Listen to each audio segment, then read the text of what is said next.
వీడు అమ్మాయి ఒళ్ళో పడుకున్నాడంట, విషం తాగేసి వచ్చి.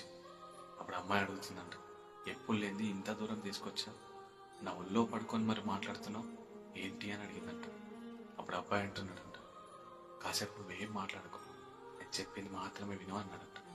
వాడు ఏం చెప్తున్నాడంటే, నీతో ప్రతి క్షణం గడపాలనిపించేది, పెళ్ళికి ముందే కాదు పెళ్ళైన తర్వాత కూడా నేను చాలా ప్రేమించాలనిపించింది.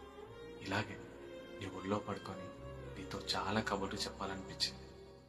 కానీ నేను పడుకునే ఒళ్ళు నువ్వు ఇంకొకరిని పడుకోబెట్టుకుంటున్నావు అని తెలిసినప్పుడే గుండె ఆగిపోయినంత బాధేసిందని అన్నాడంట. ఇవన్నీ తెలిసినా నీ ఒళ్ళో ఎందుకు పడుకున్నానో తెలుసా? నా ప్రేమ నిజం, నా బాధ నిజం, నేను పడుతున్న బాధ ఇంకొకడు పడకూడదని, నీ ఒళ్ళో పడుకునే చివరి వ్యక్తి నేనే కావాలని విషం తాగేసి వచ్చి పడుకున్నానని చెప్పి చచ్చిపోయాడట. ఈ కథ జరిగి 10 సంవత్సరాలు అవుతుందంట.